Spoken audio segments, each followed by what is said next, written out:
আমরা তো ঢাকা শহরে এরকম হয়ে থাকে না, কারণ ছোটোবেলায় ছিল আমরা নানু বাড়ি যখন যাইতাম দেখতাম যে হ্যাঁ এত পিঠা বানানো হইতো, এত অনুষ্ঠান এটা। এখন তো ঢাকা এগুলো করা যায় না, কিন্তু এরকম যখন পিঠা উৎসব দেয় তখন আমাদের খুব ভালো লাগে। আমরা আসি দেখি খাবার খাই, আমরা মোটামুটি অনেক জায়গায় যাই, যেখানে যেখানে হয় নর্মালি যেই থাকে, অনুভূতি অনেক ভালো। শীতের সময় পিঠা খাওয়া এটা তো আরেকটা অন্যরকম মজা। তো হ্যাঁ, সবাই আসুক, খাক, সবাই মজা পাক, সেটাই। অবশ্যই ছোটোবেলায় শীতের সময়, শীতের সকালে মা পিঠা তৈরি করে দিত, মায়ের পাশে বসে পিঠা খাইতাম এবং দাদি থাকতো।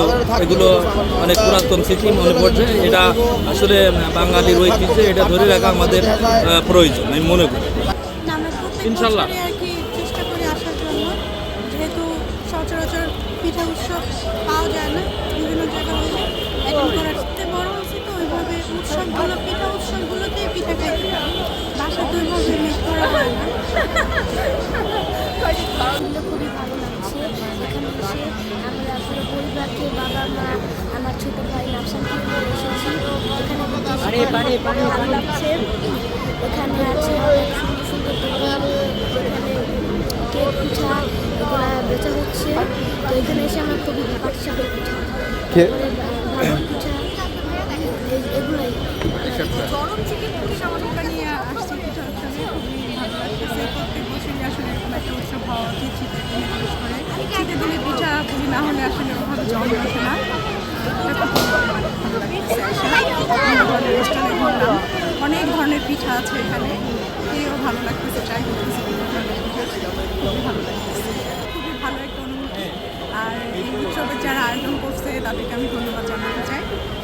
এরকম হয় আমরা বাচ্চাদের নিয়ে আসতে পারি, বিভিন্ন ধরনের পিঠা খেতে পারি, খুবই ভালো লাগতেছে। Thank you.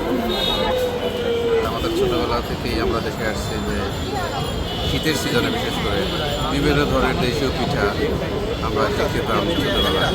এখানে এসে দেখতেছি সেই ছোটোবেলায় যে পিঠাগুলো আমরা খেতাম, অনেকগুলো দোকান এখানে আছে এবং অধিকাংশ দোকানেই সেই পিঠা এখানে আছে এবং আমার বাচ্চাদের নিয়ে আসছে, ফ্যামিলিকে নিয়ে আসছে, তারা এখানে ঘুরে ঘুরে দেখছে এবং বেশ কয়েকটা দোকানে আমরা পিঠা খেয়ে দেখেছি, খুবই সুস্বাদু, ভালো লেগেছে। অনেক ভালো লাগছে যে একসাথে অনেক কিছু দেখতে পাচ্ছি, পিঠা, অনেক ধরনের পিঠা দেখতে পাচ্ছি, ভালো লাগতেছে। মনে হচ্ছে যে কী খাবো না, মানে খুঁজতেছি এখন। অনেক ভালো লাগছে যে একসাথে আমি সব কিছুই দেখতে পাচ্ছি, অনেক ভালো লাগছে। অনেক ধরনের যে পিঠাগুলো আমি হয়তো চিনি না, আমি সেগুলোও দেখছি, নতুন করে চেনার সুযোগ পাচ্ছি, ভালো লাগছে। আমার পছন্দের পিঠা অনেকগুলো আছে, পাটিসাপটা আর তেলের পিঠা। তো এখনও তেলের পিঠা আমি খুঁজে পাইনি, খুঁজে পেলে নিশ্চয়ই খাবো। পাটিসাপটা খাওয়ার ট্রাই করছি, দেখি যেটা ভালো হয় খাবো। না আসলে ভালো লাগছে না, মনে হচ্ছে আর 2-3 দিন আরও বেশি থাকলে ভালো হতো। ধন্যবাদ। আমি আসছি মিরপুর 14। আচ্ছা, আগের মতো এক নতুন অনুভূতি, ফেরত আসছে পুরাতন অনুভূতি, ভালো লাগবে। এরকমের পিঠা ফুটে আমি তো নর্মালি তাহলে এরকম পাওয়া যায়, দু একটা কয়েক পিঠা থাকে মেলায় আসলে দেখা যায় প্রায় হয়। আসলে এখানে প্রায় প্রতিদিনই আসে, আশেপাশে তো দেখা যাওয়ার সময় একটা সময় খাওয়া হয়, ভালো লাগে। মা আর বাবা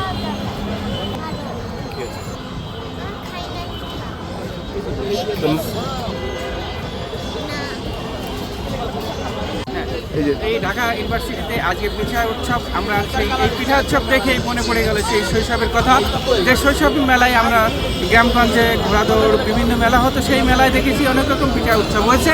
এখানে আমরা দেখছি আজকে এরকম পিঠা উৎসব, আমরা ঘুরছি, দেখছি যে আসলে কোন পিঠা খেতে ভালো, এই আগের ঐতিহ্য এখনও আছে কিনা, বা আগের সেই মায়ের হাতের পিঠা এখন কি আমরা পাচ্ছি কিনা। হ্যাঁ, দেখবো যে আসলে না এখন আপডেট কোনো কিছু হয়েছে।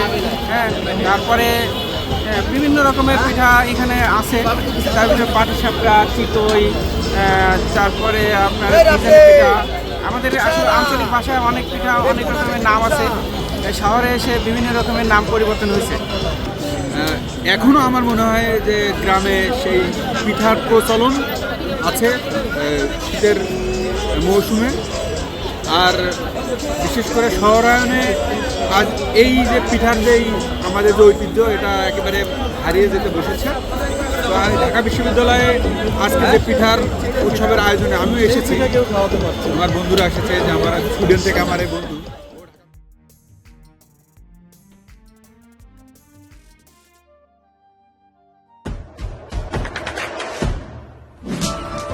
দেশে দেশে সবার সাথে দ্য নিউজ।